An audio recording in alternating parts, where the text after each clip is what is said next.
Coming up on this Veterans Day episode of Iowa Life, we'll meet Colonel Gerry Berry, the Marine pilot who flew the last mission out of Vietnam. I flew in, it was just a little after 1 o'clock in the afternoon, and I'm kind of pumped up because I'm supposed to get the ambassador, so you're thinking, well, this is kind of a privilege in its own way. We'll head to Connecticut for the commissioning of the USS Iowa Submarine. Officers and crew of the USS Iowa, board our boat and bring her to life. And meet the Tri-State Women Warriors who are building connection and support for women who have served. To have an organization whose primary mission is to kind of organize and empower female veterans, it just adds that extra layer. It's all coming up next on Iowa Life. Funding for Iowa Life is provided by the Laney Grimm Fund for Inclusive Programming at the Iowa PBS Foundation, and by Friends, the Iowa PBS Foundation.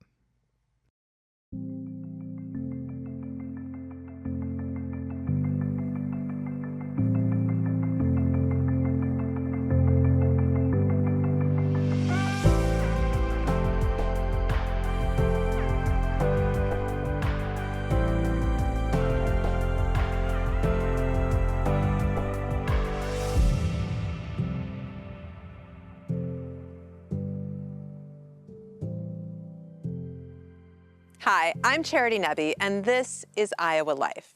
Veterans Day is a day we set aside to remember the men and women who have stepped forward to serve our country in times of war and in times of peace. Their contributions have shaped our history, our communities, and our understanding of what it means to serve a cause greater than ourselves. First up, Colonel Gerry Berry, a Marine helicopter pilot from Iowa, shares his remembrance of his final mission in Vietnam, a mission that marked the end of America's involvement in that long and difficult war. And I know that a lot of Vietnam veterans probably saw similar things, but it changes you. It makes you a different person. I'm always proud of those days that I served with the Marines. This is Colonel Gerry Berry, United States Marine Corps, retired. Berry, who calls Iowa home, is a former combat helicopter pilot.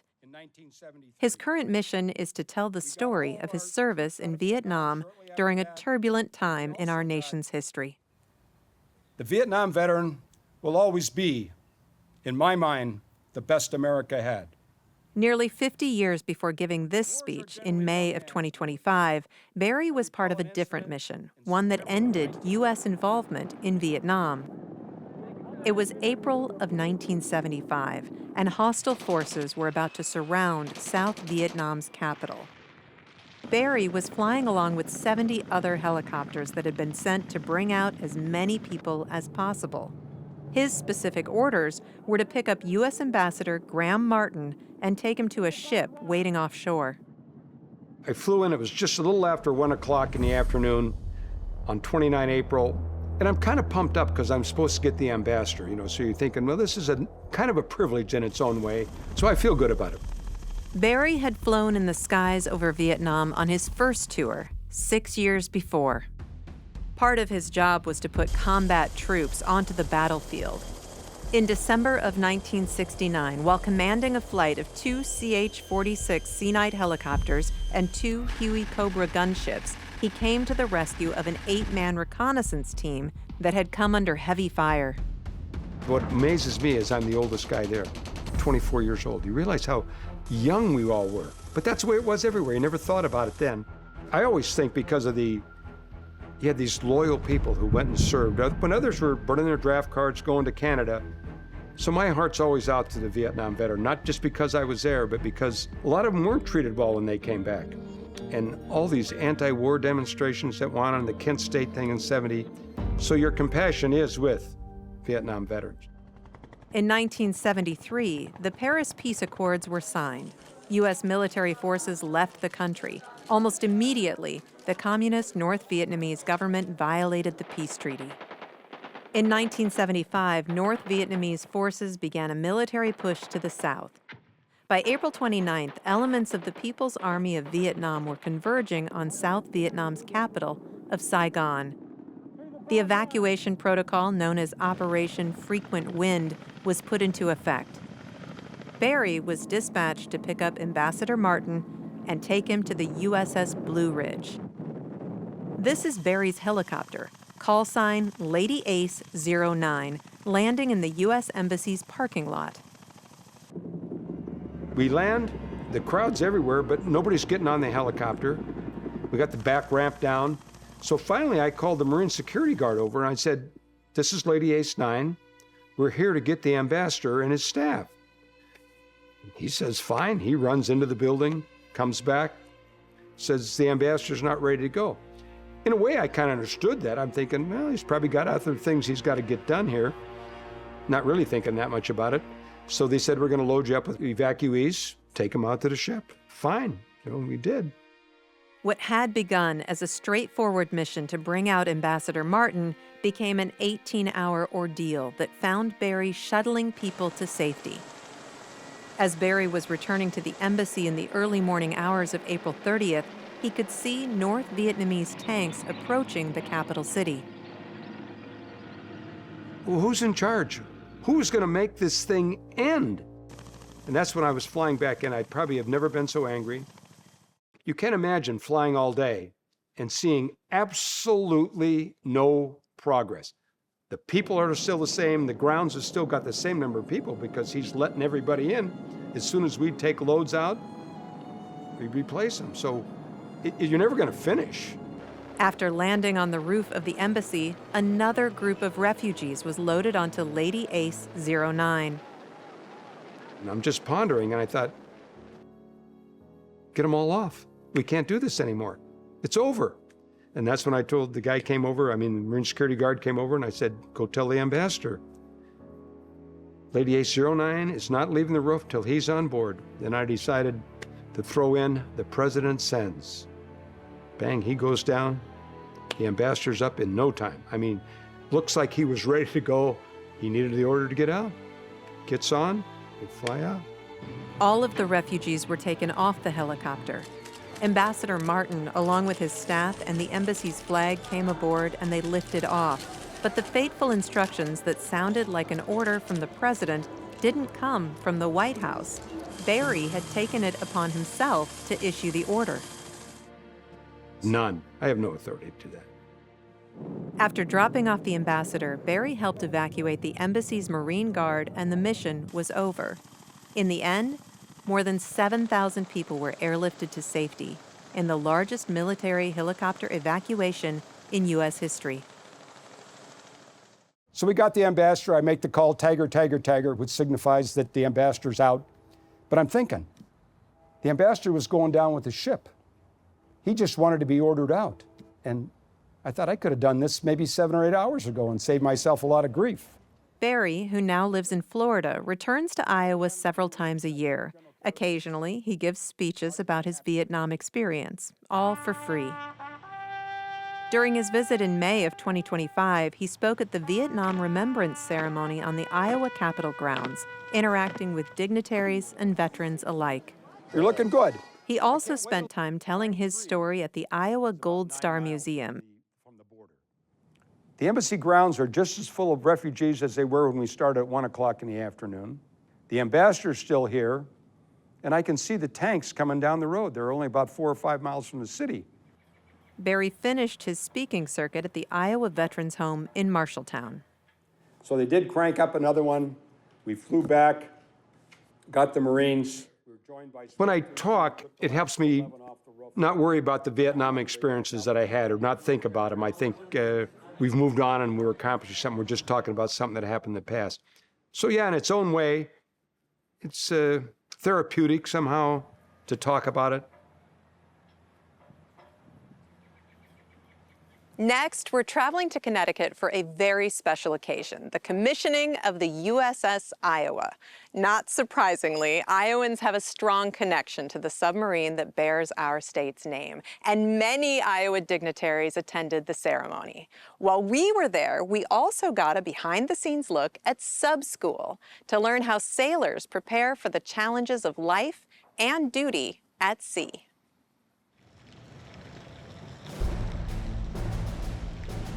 Good morning, ladies and gentlemen.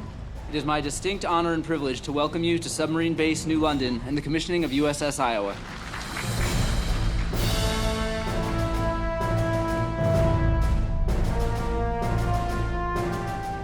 The crew of USS Iowa salute you. We are proud to serve in America's Navy. Iowa, ready, 2. In April 2025, the USS Iowa SSN 797 officially became the newest submarine to join the U.S. Navy's 71 sub fleet. This state-of-the-art Virginia-class submarine is the 4th vessel to be commissioned with the name Iowa. Her story is split between those who worked for years to see the name Iowa back in the water and the new sailors working aboard her today. Before those crew members climb down into their sub, they all start their sailing journey at Naval Submarine Base New London in Groton, Connecticut. Known as the submarine capital of the world, New London is home to the Navy's Submarine School, or Sub School, a required 8-week course to assess if a sailor is capable of the rigors of submarine living. The submarine community, everybody getting into it has to have a little bit of dedication and acceptance of what they don't know. It's not easy. In the end, it's unlike anything you've ever gotten to experience. You know, you might be sharing a room, 9 to more people. You live at work, but cool part about being in submarines, though, is I have yet to meet anybody that didn't love it. So the state I'm from is Iowa. After college, I was like not really sure what to do. My dad was in the Navy, my brother is currently in the Navy, so I was like, hey, why not? Let's join the Navy. Why submarines? I like the idea that there's less people. I don't want to be on a ship with 5,000 people. I want to be on a submarine with, 100 of the people that I trust. Before seamen step foot on a submarine, sub school starts with a few weeks of intense classroom work on the life-saving skills they'll need to know. We've had to do the history and basics about submarines, how all the systems operate and what kind of weapons and propulsions and all that good stuff, so that when we get out there, we can fix it. Once seamen make it through subclasses, hands-on learning starts. The 2 most dangerous elements submariners can encounter are water and fire. Managing those emergencies is known as damage control, or DC. So damage control is, in simple terminology, it's something bad has happened, and it's not like you can just get out of the submarine and go to another one. Fire in the engine room! Learning to be a firefighter on a submarine is going to be a life or death occupation, because we don't have the luxury of having separate DC controlmen to handle all DC cases on board. Everybody on board is going to be a DC man. It's a lot to learn because a lot of these students have never held these extinguishing agents. Everybody has to learn how to approach that and how to fight that fear.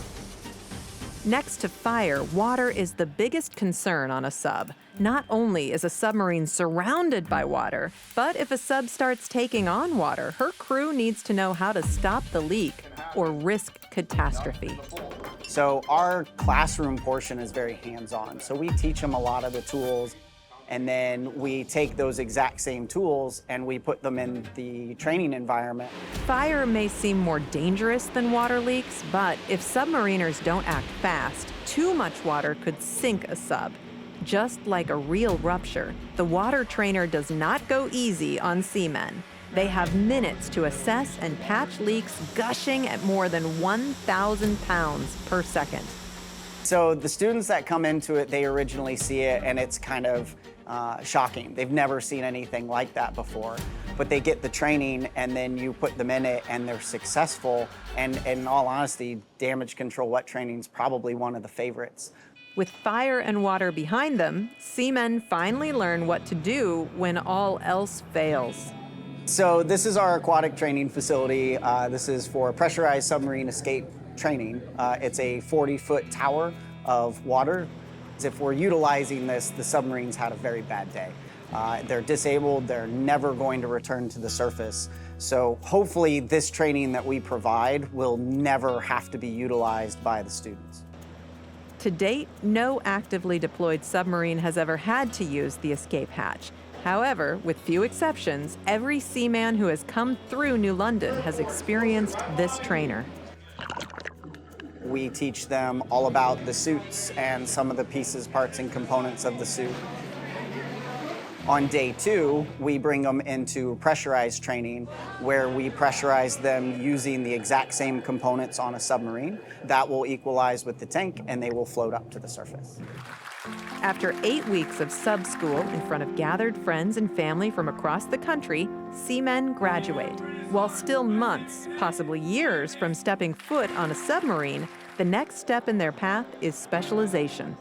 I just graduated BEST, Basic Enlisted Submarine School. I'm about to head to my A school, which is ITS A school, essentially just computers and submarines. I don't have orders yet, but I'm hoping to get it on the USS Iowa. The state of Iowa has shepherded thousands of young soldiers like Seaman Sutherland to the Navy. In fact, veterans from Iowa have been championing the new Iowa sub for more than a decade. We have 3 different submarine groups in the state of Iowa, actually 4. Then when they named the Iowa, we wanted to get more involved, so we formed the Submarine Veterans of Iowa, and then as it progressed, the commissioning committee was started. But just to see these people, all the people from Iowa that are non-military that have supported them, it's touching. In the days leading up to the commissioning, supporters of the Iowa were given private tours of the new sub. The experience offered veterans a chance to reconnect with their service. It's like, once you're a submariner, you're always a submariner. And I was excited about the idea of being able to go on the submarine and see what submarines look like today versus when I was on and in the 70s. And it's so different, way different. Finally, on Saturday, April 5th, the commissioning of USS Iowa was held. Amidst blustery winds and frigid rain, speeches were given and long-standing naval traditions were performed. 1st District of Iowa Representative Marionette Miller Meeks was in attendance to give her remarks before ship sponsor and former First Lady of Iowa, Christy Vilsack, gave the ceremonial call for crew to man the sub. Officers and crew of the USS Iowa, board our boat and bring her to life. Naval commissioning ceremonies follow a regular set of events. However, the ship's sponsor is allowed to select the celebratory theme. For the Iowa, the former First Lady of the state chose an Iowa State Fair theme, meaning the State Fair Board decked the pier out in State Fair signage and provided free Campbell's corn dogs and pork chops on a stick. Iowa delicacies fitting for a brand new submarine named after the state. It's the last one. How was it? Good. While held on the East Coast, the commissioning of the USS Iowa Submarine is a piece of the state of Iowa's history. With the sub as backdrop, veterans and active seamen from Iowa in attendance, federal representatives present, the Iowa State Fair supporting the whole event, and Governor Kim Reynolds giving the keynote address, the day was a celebration of all things Iowa. After nearly 8 years as governor, some occasions stand out as special reminders of the great privilege it is to serve. Today's ceremony is certainly one of those occasions, and in fact, it may very well top the list. For Iowans, today's commissioning will spark memories of our state's numerous connections to the USS naval history. This history matters to Iowans. The countless crew members, living and dead, who wrote that history matter to us. And that's why so many from our state, including many veterans, have made the 1,200-mile journey here to Groton, Connecticut, to honor the much-loved name of USS Iowa. May God bless the new USS Iowa and all who built her. May God bless her crew and give success to her mission. And may God bless Iowa and the United States of America. God bless you.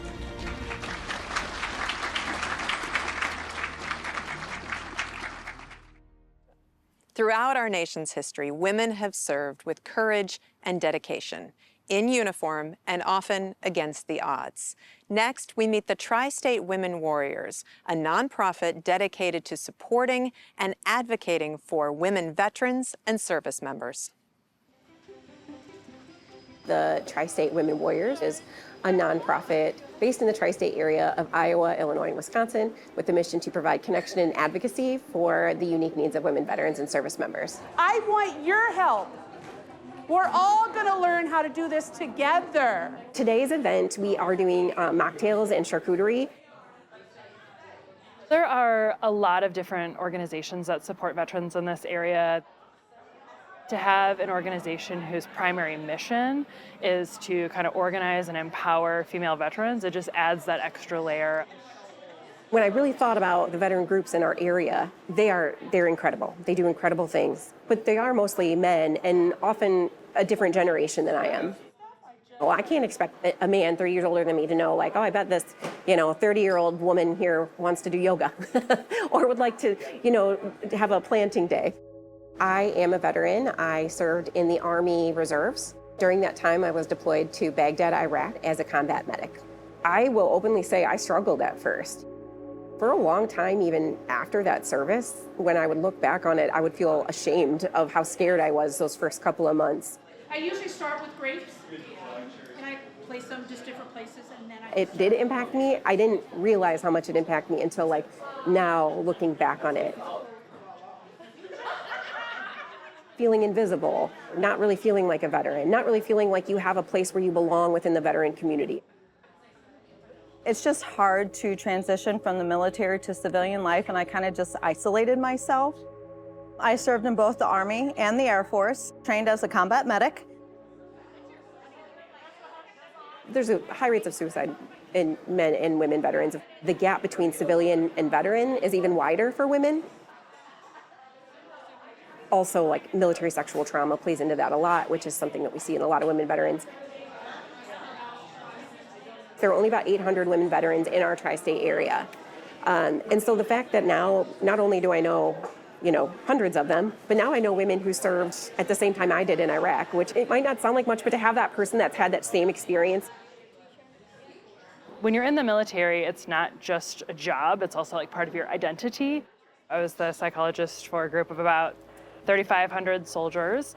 We had a really active area of operations in the time that I was deployed in the area that I was in. So we did have some pretty heavy combat, and I was responsible for then meeting with groups of soldiers after they would go through something like that. Veterans have a wide range of experiences, but they all were part of this close-knit community, kind of a brotherhood and a sisterhood. And so leaving that can be a real shock to the system. And so just kind of realizing that, I think one of the things a lot of veterans struggle with is finding their purpose. Makes you feel whole again. That piece that's missing when you leave the service, you are missing connection, camaraderie, all of that, your sense of purpose, sense of self. You kind of try to figure it out.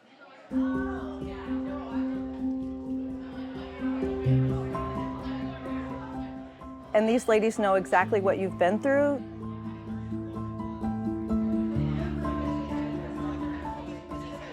I'm hoping that because of us being out there in the community and the visibility of our girls, that picture, that image that they have in their head of a veteran has changed. So they're not surprised to learn somebody like me or any of these other girls are veterans.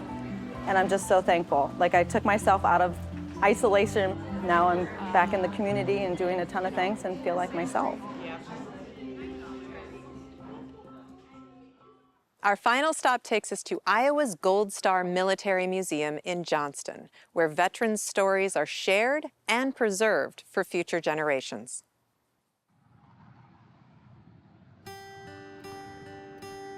Camp Dodge dates back to April of 1909, named for Major General Grenville Dodge of Council Bluffs.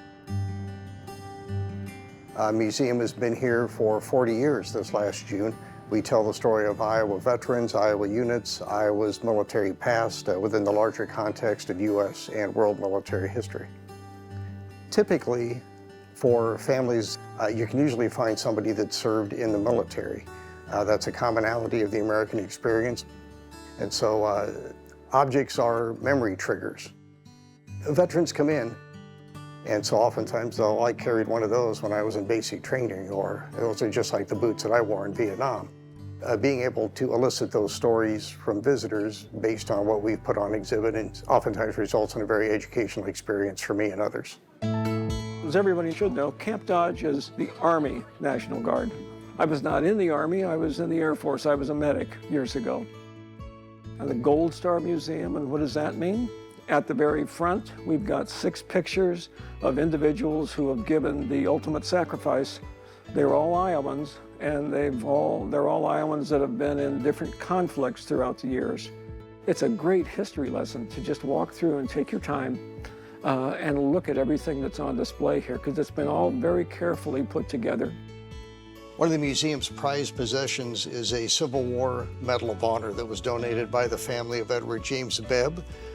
Bebb served in the Civil War in the 4th Iowa Cavalry, fought at a battle at Columbus, Georgia in April of 1865. And we have a 100% complete Civil War Medal of Honor that was awarded to Private Bebb. Iowa plays a major role in the Civil War, serving mostly in the Western Theater. One of the most costly battles that Iowans ever fought in was the Battle of Shiloh, Tennessee in April of 1862. More Iowans were lost, killed, captured, reported missing than any other battle in the state's history. So we have a diorama here showing Iowans of the 7th Iowa Volunteer Infantry defending an area known as the Sunken Road. I think I love the fact that a lot of people didn't know that this was up here. And it's been rewarding to have people, when they leave, tell you, oh, this is really well done.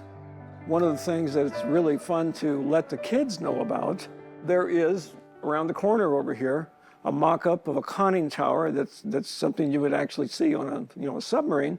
And in that tower, yes, there's a fully functional periscope. It goes right through the roof, and they can walk in 360 degrees and see what's going on outside. So it's a lot of fun to let dads and moms know about that, and the kids' eyes just light up. The exhibits that they like are the submarine control room. They enjoy entering the armored personnel carrier. It looks like a tank. It's not a tank, it's an armored personnel carrier, but to them, it has tracks and it looks like a tank, so they climb in there. The World War I trench is a favorite just because of the light and sound experience that we deliver. But we have an F-16 cockpit simulator. When they visit, we can put them in the cockpit. They can roar down the runway, fly in the air, shoot the guns, fire some missiles, learn some aerobatics. In the early 1920s, Japanese scientists discovered the jet stream. So they devised a method of constructing balloons with an intricate system of barometers to maintain the altitude. They had to travel 5,500 miles across the Pacific. They would be over the continental United States, and then the last 4 or 5 fuses would drop 4 incendiary bombs and 1 demolition bomb. They were, for all intents and purposes, the first intercontinental weapons. They manufactured about 10,000. Atmospheric conditions contributed to 3 of them coming down in northwest Iowa, 1 at Lorenz, 1 near Holstein, and 1 near Pocahontas. Most people that walk in here say, I have never heard of this story, but a few of them came down. 1 came down intact. The ones that were found in Iowa, they were debris. Museum work is a field where you're always learning. We've had volunteers that have served for years and will come to me and say, how long has that been on exhibit? I said, yeah, about 4 or 5 years. So there's a lot to see here, a lot to experience. And so, yeah, if you're interested in military history, pay us a visit. We can help you out. That's it for this week. Thank you for joining me as we honor the service and sacrifice of America's veterans and remember their courage, compassion, and commitment.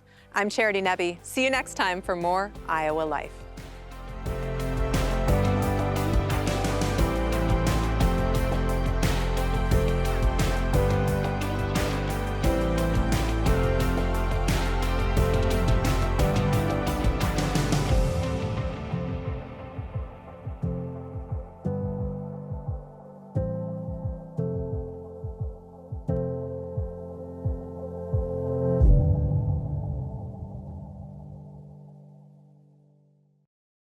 Funding for Iowa Life is provided by the Laney Grimm Fund for Inclusive Programming at the Iowa PBS Foundation.